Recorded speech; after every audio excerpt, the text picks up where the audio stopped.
আর মলি থাকবো। তো একটু রুম ট্যুর দিয়ে নিই। এই এখানে একটা বেড আছে, আর একটা এক্সট্রা বেড আমাদের দিয়ে দেবে। ওইখানে সোফা আছে, সাইড টেবিল আছে। এই আর সব থেকে যেটা বিউটিফুল জিনিস সেটা হলো এই বারান্দা দিয়ে বেরোলেই, হ্যাঁ এই বারান্দা দিয়ে বেরিয়ে পড়লেই এই হলো সমুদ্র। দিগন্ত বিস্তৃত সমুদ্র আমাদের চোখের সামনে। যতবারই যাওয়া হয় না কেন পুরীর সমুদ্র ঠিক বাঙালিকে টানবেই। আমি একবার দুবার ছোটবেলায় গেছি, কিন্তু আবার দেখে যেতে ইচ্ছা করছে। সবাই এখন এসে রিল্যাক্স করে ঘর রুমে চা দিয়ে গেছে, সব চা খাওয়া হচ্ছে। হ্যাঁ এই রোদের মধ্যে নামও গিয়ে তুমি কালো ভূত হবে, ট্যান পড়ে যাবে, ট্যান। আচ্ছা ফার্স্ট এক্সপিরিয়েন্স রুমে ঢুকে কেমন লাগছে? যারা নতুন এসছে তার দারুণ লাগছে। আর সারাক্ষণ সমুদ্রের গর্জন, অথচ সমুদ্র উপভোগ করছে।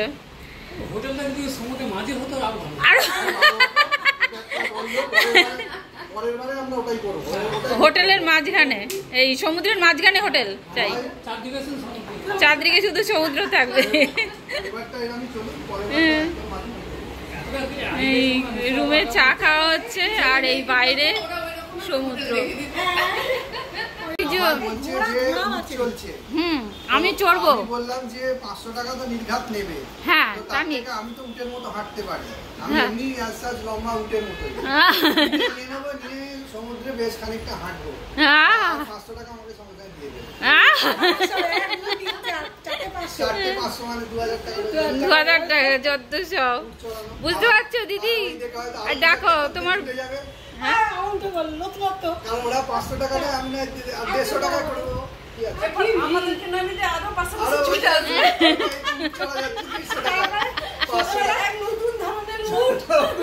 এই উটটা কোথা থেকে এলো?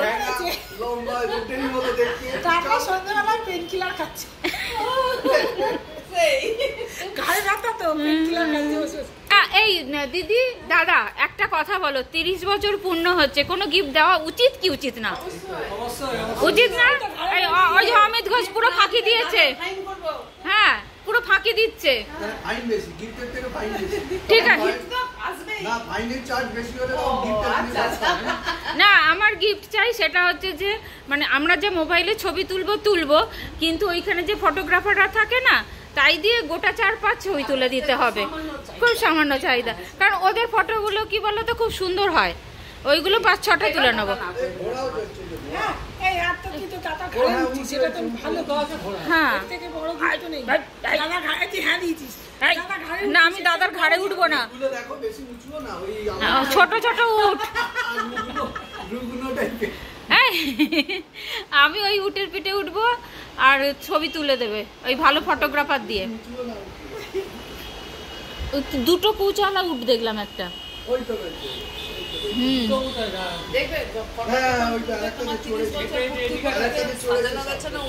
হ্যাঁ সাজানো গোছানো উঠ নেবো, তাতে ছবি তুলবো আর ছবিটা ফটোগ্রাফারকে দিই। আমরা রেস্টুরেন্টে এসেছি এখন জলখাবার খেতে। দিদি কি অর্ডার দেওয়া হলো সবার জন্য? প্লেন ধোসা। প্রথম আজকে শুরু হলো প্লেন ধোসা দিয়ে। ছেলে মেয়েকে মিস করছো? হ্যাঁ ওই জন্য প্রতিটা ক্ষন্ত তুলে তুলছি যাতে ওরা পায়। আমরা ভালোই আছি এখনো পর্যন্ত, খুব সুন্দর। দাদা মন দিয়ে মেনু দেখছে, দুপুরের মেনুটা দেখে রাখো তো দাদা। ওই যে আপনি কি এখানেই থাকবেন, ঘরে কি আর যাবেন? এখানেই তাহলে বলি একটা শোয়ার ব্যবস্থা করে দিতে। লাঞ্চ তো এখানেই হবে, খেয়েই এখন বেরোবে।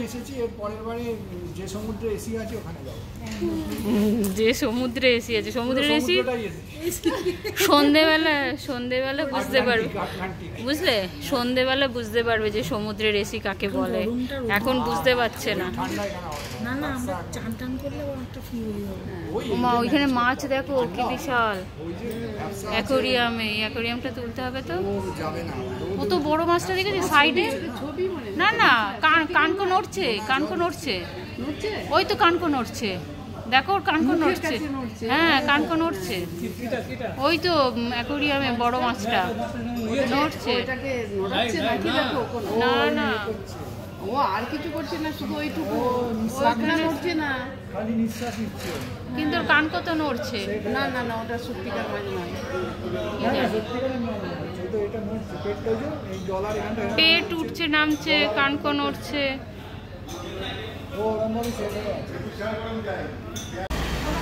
আমরা যে রুমটায় উঠেছিলাম 603, ওটা চেঞ্জ করে এই রুমটায় চলে এলাম। তার কারণ হচ্ছে এখানে আর আমাদের আলাদা করে বেড নিতে হচ্ছে না, দুটো বেড আছে যেখানে 3 জন, একটা ডবল একটা সিঙ্গেল।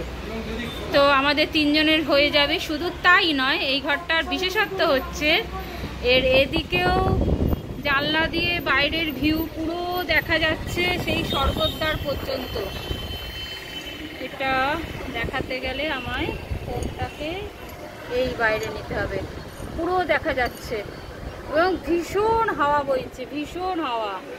এদিকের ভিউটা যেমন পুরো দেখা যাচ্ছে, তেমনি আবার এই বারান্দায় বেরোলে যেটা সব থেকে ভালো, সেটা কত ডিগ্রি বলবো, প্রায় 90 ডিগ্রি নাকি, হ্যাঁ 90 ডিগ্রি হবে, এরমভাবে পুরো 90 ডিগ্রি ভিউ পাওয়া যাচ্ছে। একদম সমুদ্রের ধারেই অবস্থিত এই হোটেলটা, যার নাম হলো পুরী হোটেল।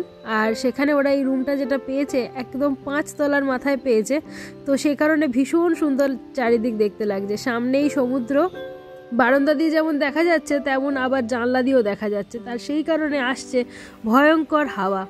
তো এই হোটেলে বসে বসেই দিনটা দেখুন কেটে যাবে, আপনি সারাদিন বসে দেখতে পাবেন সূর্য অস্ত, সূর্যোদয়ও দেখতে পাবেন বোধহয় সমুদ্রে। সূর্যোদয় বলে দেখা যাচ্ছে, সূর্য অস্তটা উল্টো দিকে হচ্ছে, তো দারুণ ব্যাপার হয়েছে। সমুদ্রে অবশেষে আমরা এসে একদম ছুতে এলাম নাকি সমুদ্রকে। কি দেখছিস, উঠে পিঠে উঠবি নাকি?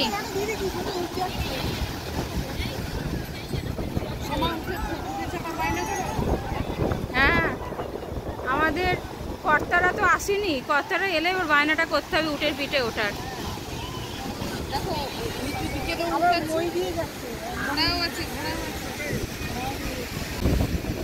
সমুদ্রের পাড়ে সূর্য অস্ত যাচ্ছে, দাঁড়া একটু তুলে নি, দারুণ লাগছে না? এই হলো সূর্য অস্ত যাচ্ছে, কিন্তু ঠিক সমুদ্রের মধ্যে যদি যেত আরো ব্যাপারটা ভালো লাগতো।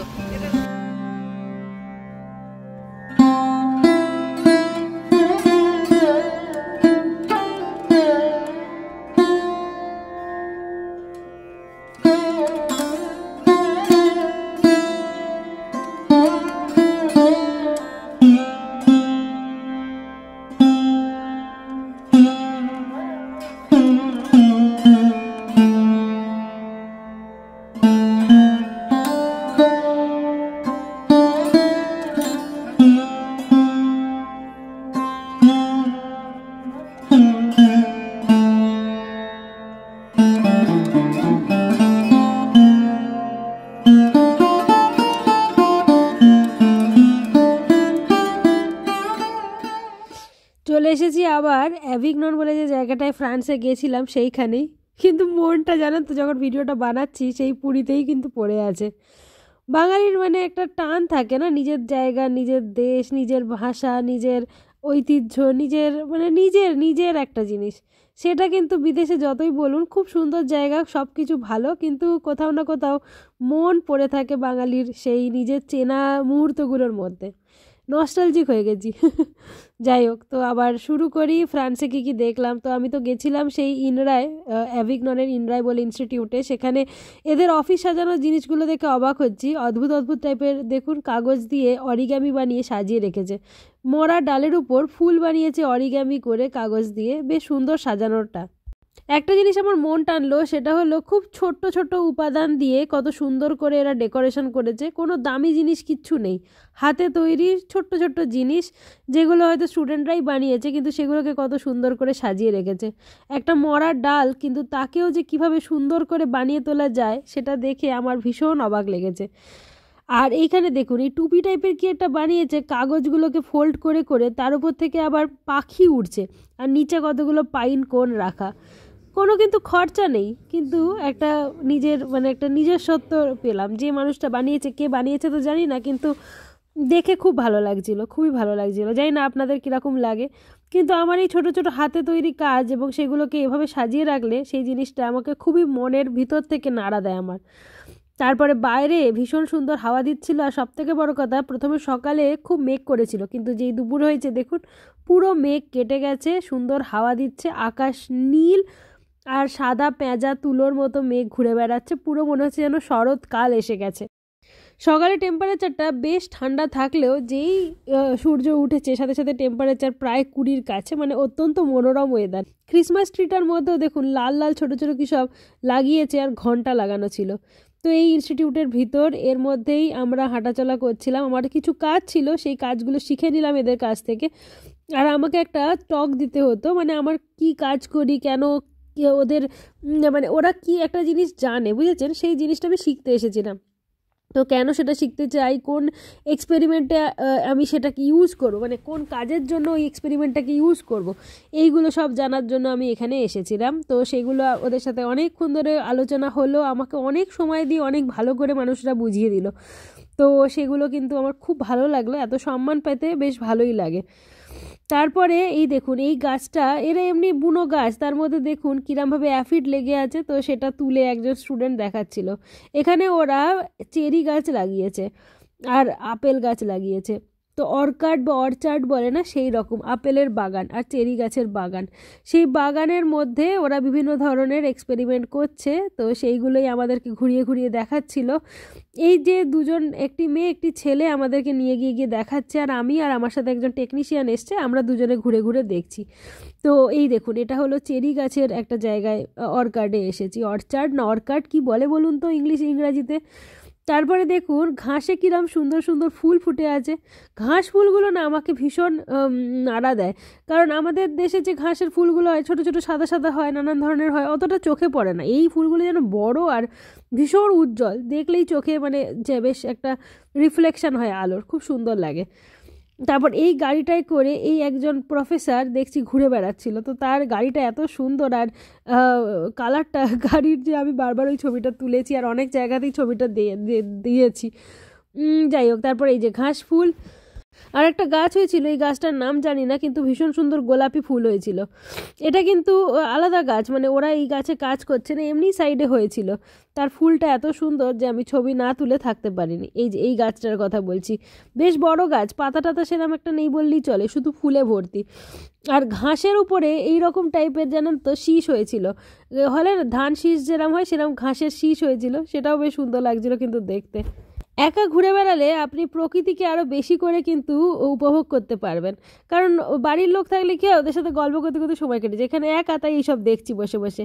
এই যে আমি, যেহেতু ঠান্ডাটা এখানে জাঁকিয়ে পড়ে, তাই যখন সূর্যের আলো ওঠে বেশ সুন্দর লাগে কিন্তু।